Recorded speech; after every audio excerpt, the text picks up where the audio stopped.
Hello and welcome back to my channel. My name is Stacey, and on this channel I talk about stationery, planners, journals, all of that fun stuff. So if that's something that you're interested in, please feel free to stick around, like, subscribe, comment, all of that fun stuff. I have a wonderful community here who generally write the most lovely comments to me and each other. On that note, I need to apologise for not being around for the last couple of weeks. I have been dealing with some life things and they were not planned. A lot of what's been going on in the background is stuff to do with my son and his schooling and his additional needs and advocating for him, and it has not been easy and has not been particularly fruitful, and that affects my mental health and in turn then affects my physical health because I have fibromyalgia. So I just apologise. I'm so sorry that I haven't been here. I've tried really hard this year to be as consistent as possible, and quite honestly it feels like someone is telling me no because every time I'm getting into the swing of things something happens. So I'm just trying to be as resilient as possible and get on with it when I can, and today I can. So I'm here bringing you a little commonplace update, I guess. I wanted to talk about my commonplace book because I'm very nearly finished it. So this is kind of like what I've learned. I haven't decided on the title for this video yet. You'll know it by now, but basically it's like what I've learned from keeping a commonplace book, that kind of thing. So just kind of in a way saying goodbye to this commonplace book and moving on to my next, which I'm going to need your help deciding some things for that. So for those of you who don't know, I'm going to give you a really quick brief tour of my commonplace book ecosystem, I guess. So this is it. This is the case that it's in is a stamp mache case. Let me see if I can get it in the light for you. So the brand is Stamp Mache. I purchased the case from Miso Paper, and it's like this clear plastic with the brown zip, and it has this zippy case part that I keep my stickers in.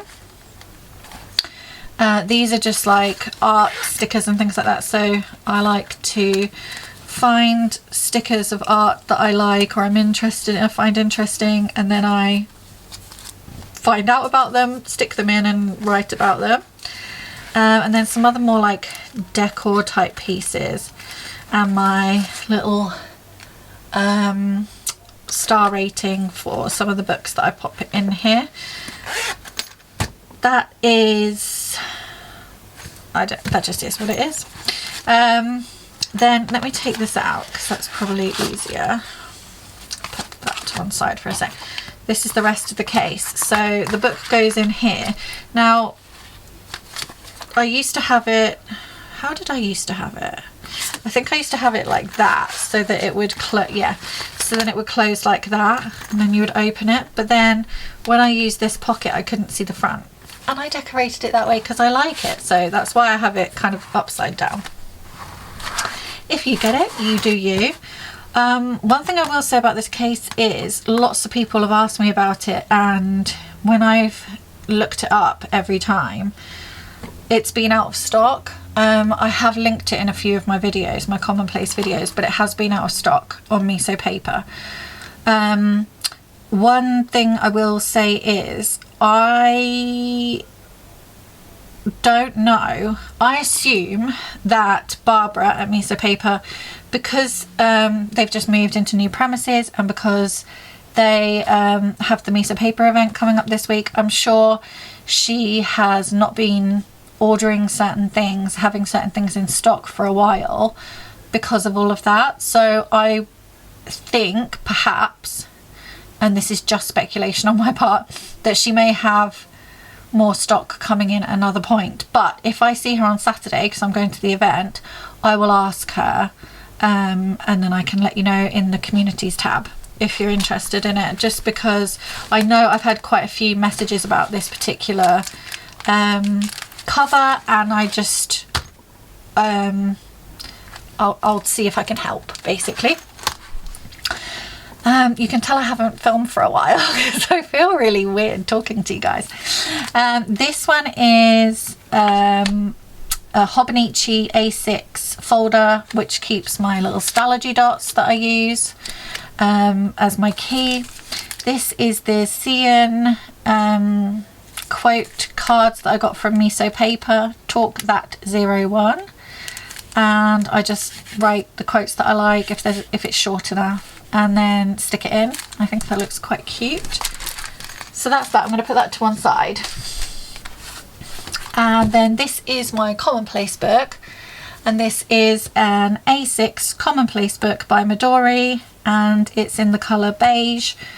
These stickers I put on here myself. This is one of my art stickers. The rest are from maybe not the rest, but most of these will be from, I think it's called the Cabinet of Curiosities. I have linked it in other videos, but I'll link it in this one as well, the shop, because it comes with this gorgeous washi tape as well. They do some gorgeous stickers. Yes, it is purposely made to be a Commonplace book, so it has the key here. I put this in before I had my case, my cover for it, and this is just like a business card, plastic business card holder that I got on a pack of like 50 or something, really cheap on Amazon, and I used to use that for my stickers before I had my little cover. And then it comes with the index, and then it goes straight into. Another thing I love is that all of the pages are numbered and all of the margins are put in for you. So if that's how you commonplace, that's really handy. One perhaps negative, I don't know how well you're going to see this because my camera's playing up today.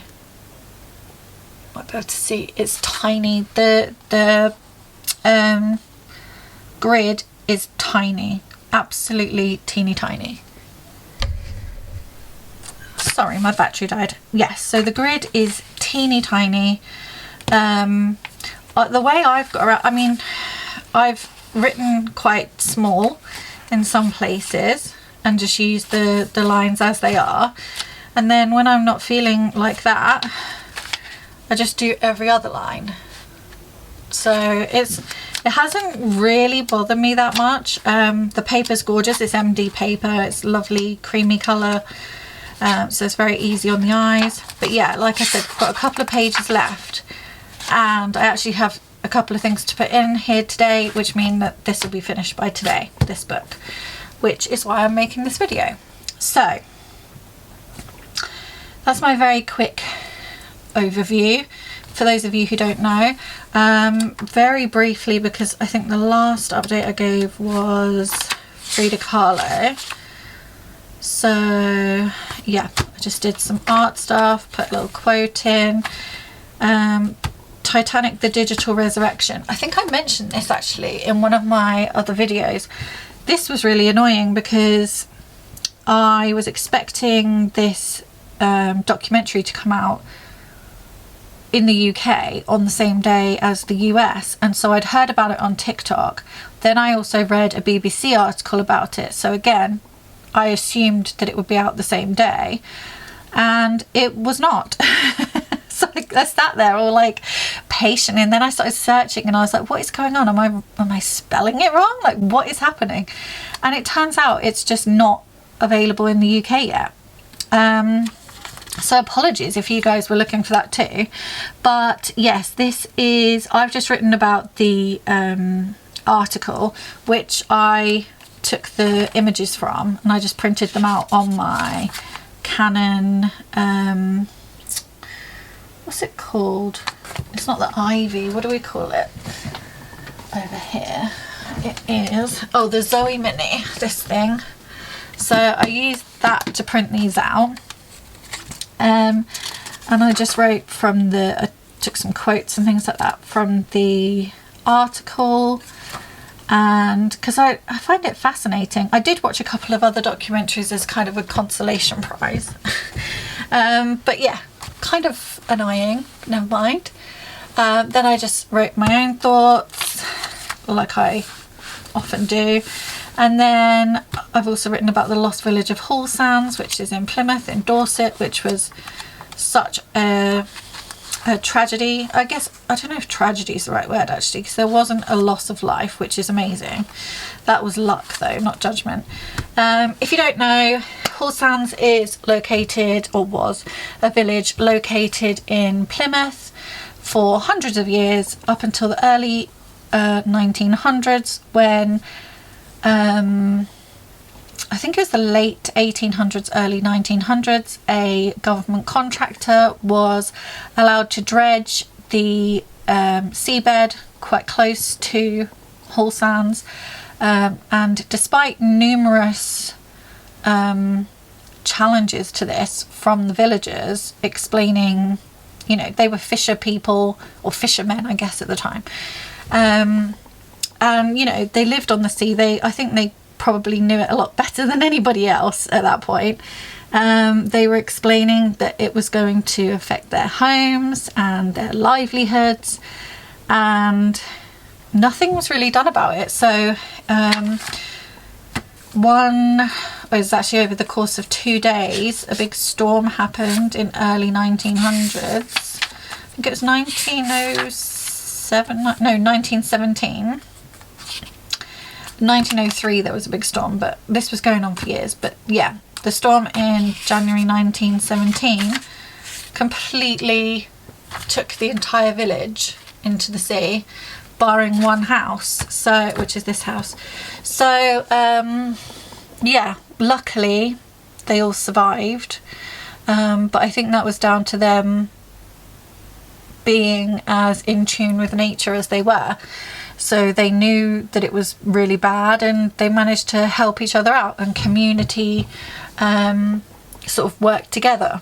Anyway, it's horrendous, and they all lost their homes, and they didn't even really get enough compensation to build new houses. So, you know, that was horrendous.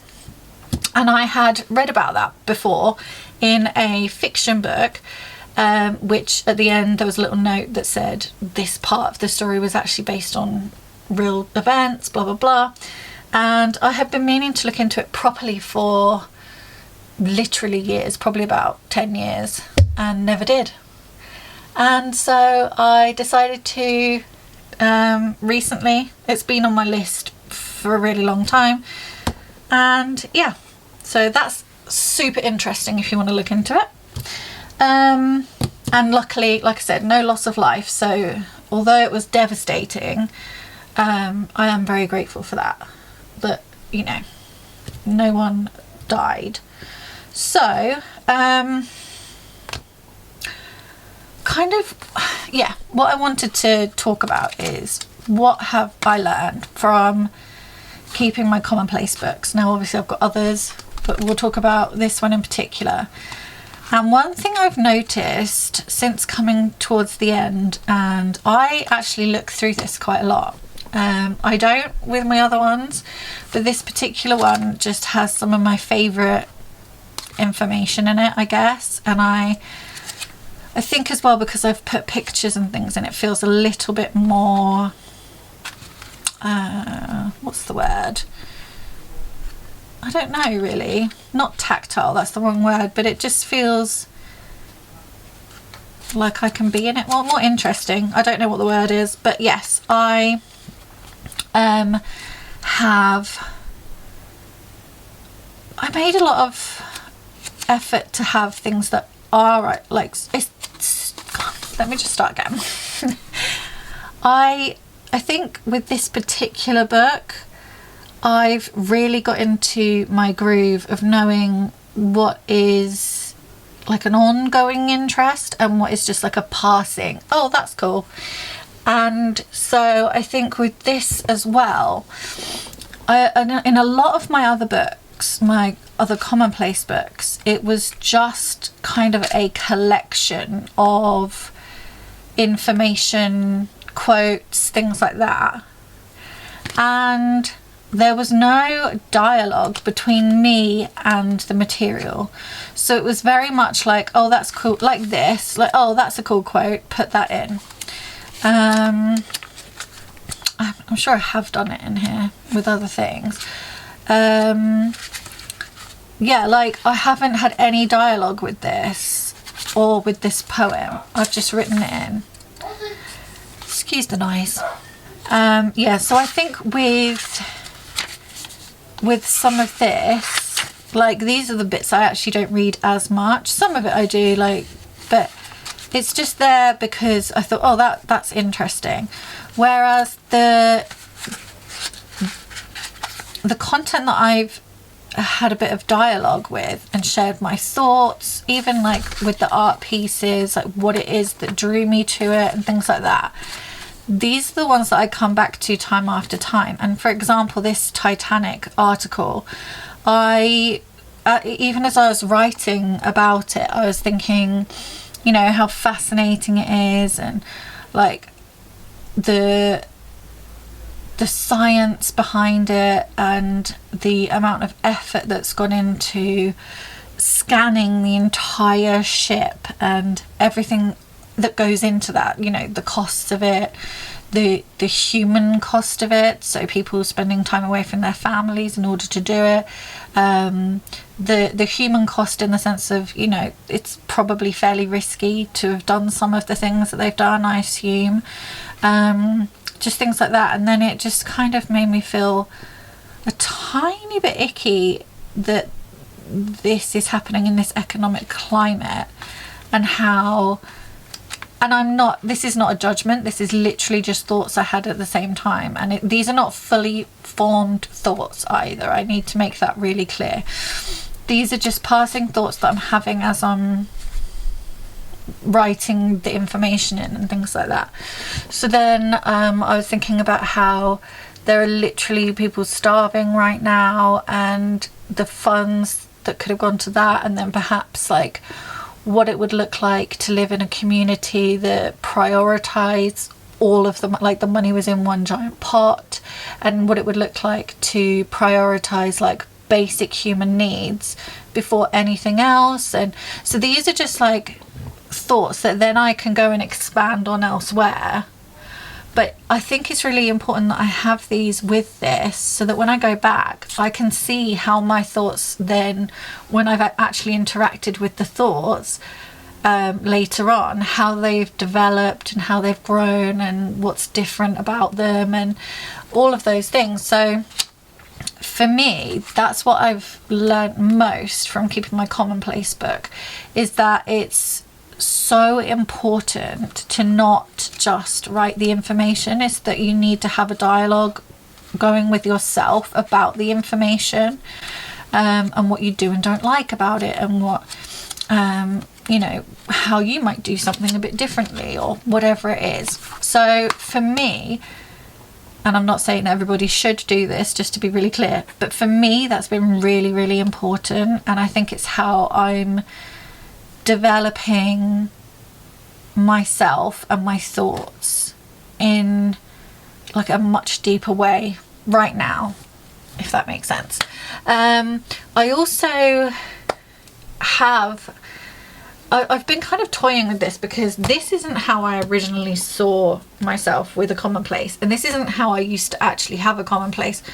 My Commonplace book was this little like the pocket sized Leuchtturms that I got from, they're like this sort of size, excuse me, I've got the hiccups, and I got them from, where was it, like Home Sense or TK Maxx.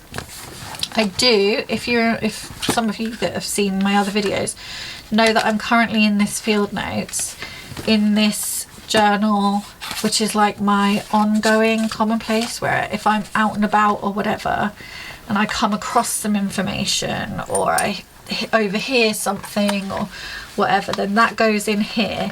And that's kind of like how it used to be. It was much more travel friendly, on the go.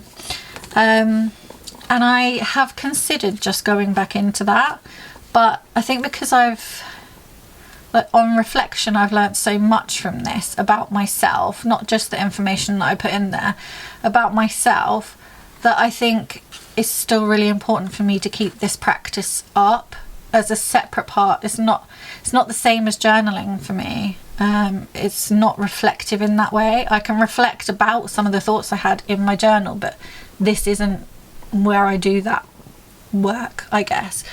So now I'm torn because I'm not going to use, I think I like this as it is, just as, because anything that I put in here that I specifically want in here or to look deeper into can go in here, but that is much more like a scratch pad of ideas, thoughts, conversations, things like that. So I do have some more of these, because I loved it so much, I stocked up on a couple in case miso paper went out of stock, which she does periodically with these. But then I bought this. I'll come to this in a moment. I bought this TN, and I have been in and out of TNs recently. A lot of my journals are going more to like the leather bound covers, and the travel journal style of like the different inserts. I'm really vibing with that at the moment.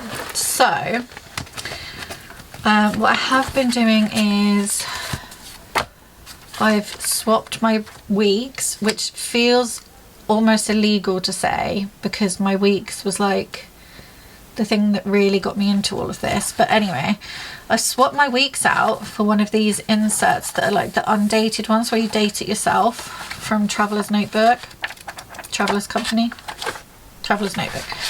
And I'm really enjoying it. I'm enjoying not having to be so tiny, like writing so tiny in it and things like that. Just having a bit more space, and also that it just, even though it's bigger, it feels more portable for some reason. I don't know why. I do have this notebook, which is what I've put in here as my maybe commonplace. So I have always thought it would be nice to have a commonplace like with everything else. I also have a sketchbook in here, and then my sticker release paper and my little folder with some stickers. So yeah, that's where I'm at, and that's where I kind of need your help, which is, because the reason I've even thought about this as well is because some of my entries are actually quite long. Like, where's that start? So this is my Hall Sands one. That's like quite a big entry for a little book. And maybe it would be better off in here. Although, would it just take up the same amount of space because I would write the same size? Like, because I've got more space. Does that make sense? I don't think I'm making sense. I apologise. Would I use less space in this, I guess, is what I'm saying? Or would it just be the same because I would just write my normal size instead of making my writing smaller? So that's where I'm at. Do I go for this, or do I go for this? And then maybe even do I go for this and just pop it in here? I don't like that. Or just like have it in here. I'm sure I can, you know, because that would fit. So yeah, I need some help with that because I love these books. The only thing is they are tiny, and I do have a lot to write. I find myself writing a lot, but they are super handy, and I love my little cover for it. And I love that they're kind of set up exactly, like I don't have to do anything. I would have to put an index in here, a key in here, margins, number the pages, all of that. I'd have to set this one up. Whereas these, all of that's already done. I'd literally just open it and write. So yes, let me know what you think for that. But I kind of love the idea of having it in here, but is that just, I love the idea of it and it's not actually that practical, you know. So last but not least, we come on to this. So lots of you already know that I have previously created a little zine, a Commonplace zine, quite a long time ago now, and many of you said you would love a monthly one, and then I was like, okay, and got into lots of other stuff and just didn't do it. I did it. I've done one for June, and I think I've worked out, I think I just found it really intimidating, like what am I going to write in it every month, but I think I've worked out exactly the formula I would like for it, so just let me know what you think. So for those of you who don't know, this is a zine. So again, none of you will have seen this, but I've got a few different bits and bobs in it. This zine here is for your Commonplace. So you would, it's a downloadable printable, you would print it out, it comes with the instructions, you cut the little slit in it, fold it, turns into a zine. Obviously you can cut the separate bits out yourself and just pop them in, like if you have one of these books, for example, you can fit 2 on a page. Or for me, what I like to do, the way I'm going to be popping it in here, is I've just got my information on the back. There's no, like, none of the actual Commonplace stuff on the back. So you could just stick it down and then you've got your little booklet. Or the other option is you can get some of these little pockets, or if you have a different kind of pocket, and pop them in there. And the point of these are not to have like all of the information on something, but just to give you some inspiration for commonplacing and things like that. So for instance, we've got some information about the summer solstice, Charles Dickens, the Magna Carta, Starry Night by Van Gogh, vocabulary, and nature in June. So it's all June themed, but it's loads of different types of information, and that's kind of how I plan on going forward with this. So it would be for July, it would be someone that was either born, someone of note that was either born or died in July or has some kind of tie to July, maybe something interesting, historic, whatever that happened in July or happens in July, some vocabulary, some things about nature, like whatever it is. So I feel quite confident now that I can do this, and I have the bandwidth. I'm losing my voice now. And I have the bandwidth to do it. So if that is something you're interested in, please let me know. These are currently up for sale on my Gumtree. Yes, on my Gumtree, which I will link below. I also have, whilst I've been away, I've been using my creativity for creating some Commonplace prompts. So just some prompts that if you're feeling a bit stuck and you want to do some commonplacing, that's something that you can use to inspire you or prompt you, obviously. And again, they're on my Gumtree, and also a little starter's guide for beginners. So if commonplace, I have so many comments from people saying I would love to commonplace, but I have no idea what to commonplace about.